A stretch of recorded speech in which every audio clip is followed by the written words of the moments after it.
Hello everyone and welcome to Life with Aprons. Today I'm in the garden. I'm going to harvest some garlic and I want to show you what I do when I harvest garlic. It's a beautiful day, so come join me.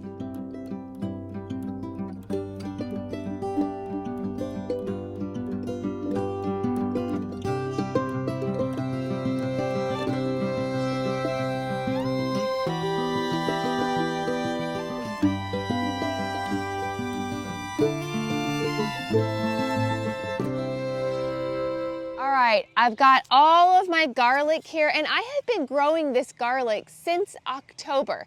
I put the cloves in October. If you haven't seen my video on how to plant garlic, go check that one out.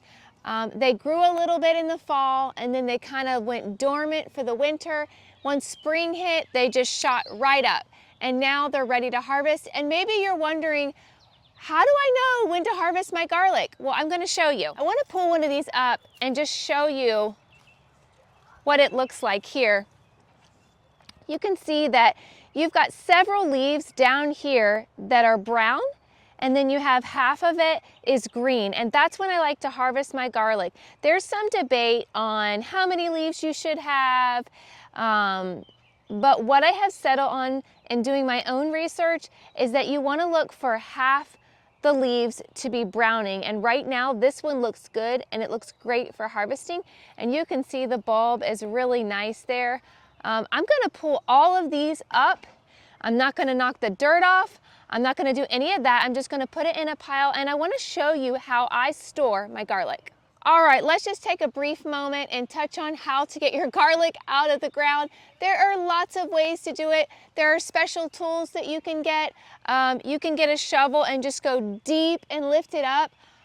I don't wear garden gloves. I tend to not even use shovels half the time. I really like getting my hands in the dirt. For one, it's really healthy for our bodies. I don't think we get our hands in the dirt enough in our society. We're so into antibacterial soap and washing our hands and bathing every day and all these things to be super, super clean. But what we're really doing is we're washing away some of the good stuff. And getting your hands in the dirt, there's microbes, there's all kinds of stuff that gets under your fingernails and that gets into your body. And really, it's just the way God designed it. If you think about how He created Adam, he came from dust. Why wouldn't it be healthy for our hands to be in the dust? And so I don't use anything. I just get my hands down in there. And what I do is I just dig down deep beside the clove where I can feel the clove. And then there's all those roots. Now that's going to be a little stubborn trying to get it out. So I dig all the dirt out from around the clove, and then I just grab the entire clove and then I yank it up. And there's all your roots down below. I'm going to put all of these in our basket, and then I'm going to show you how I cure the garlic, because you want to cure the garlic if you're not going to use it immediately so that it will store for a long time.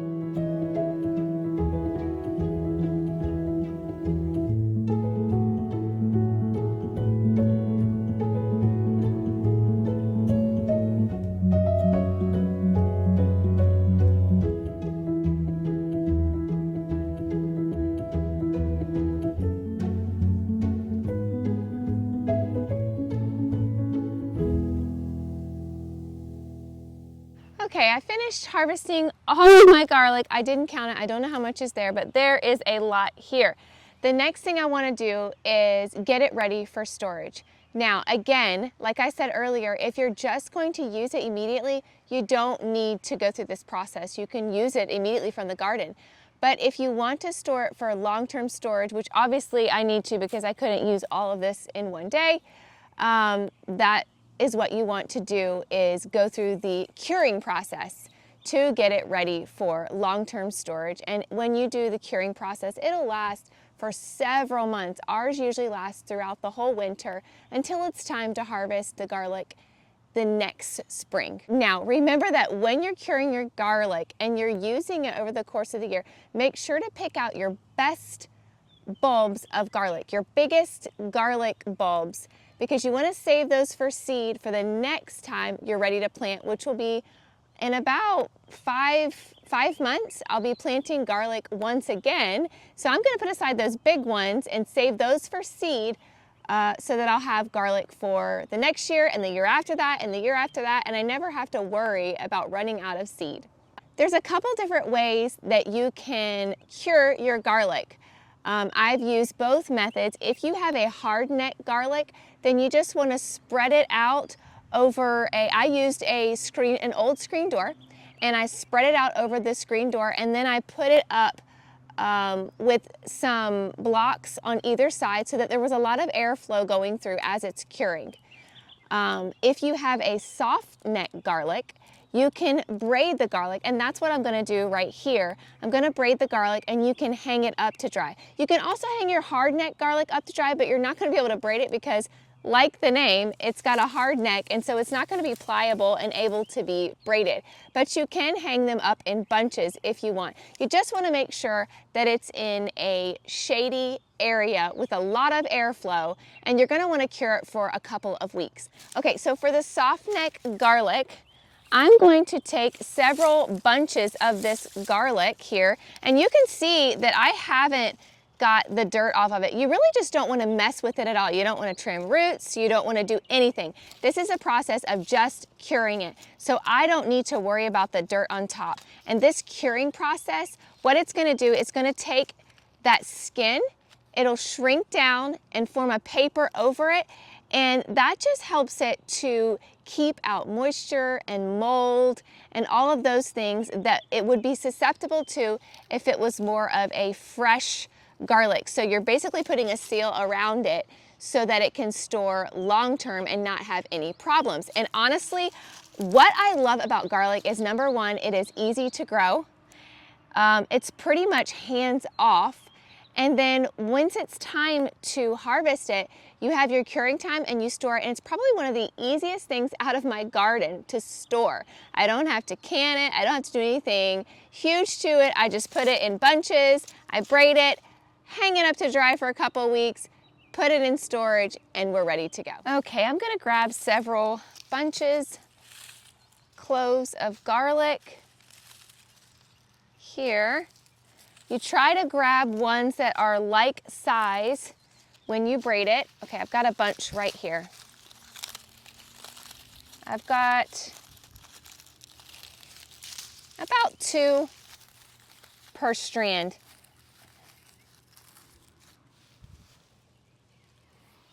And I'm just going to essentially, braid it. You can use a rubber band to hold this end piece right here so that makes it easier.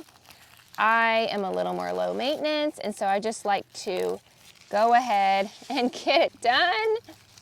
So I'm just gonna go ahead and jump right in and just begin braiding. You can braid these after it has dried. I have done that because I have forgotten to braid them, but it's not quite as easy, and the stems aren't quite as pliable, or the leaves aren't quite as pliable. So it's a lot easier to do this when your stems are green. The good news is when you're braiding garlic, you don't have to be as particular about it as you would hair. Okay, I'm kind of at the end of a few of my garlic pieces, so I'm just gonna take the green leaf, bring it around and tie it with another green leaf, and that's how I'm going to, you can use a rubber band, you can use twine. I'm gonna use this because it's right here.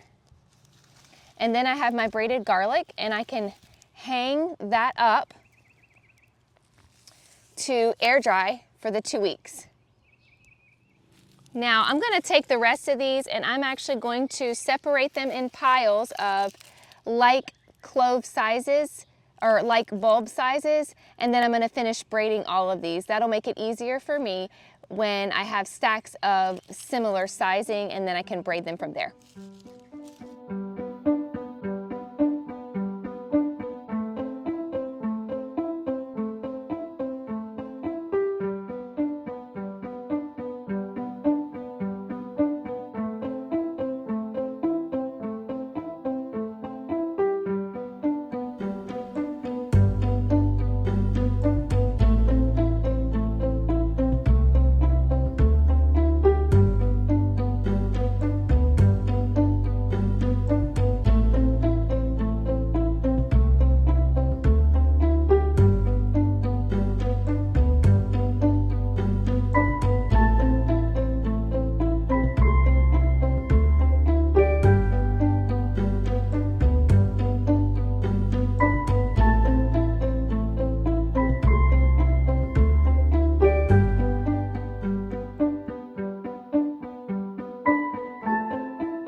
that's a wrap. I've got my garlic hanging back here.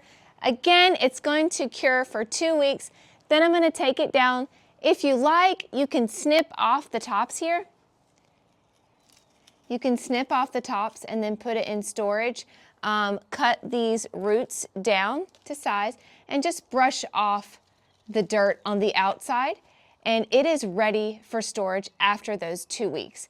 I may end up keeping mine in a braid and just hanging it in my root cellar, but make sure that when you store it in a dark place, a cool, dark place, because then it's gonna last the longest. I'll trim off these pieces, but I probably will keep it in the braid and then just cut a piece as needed.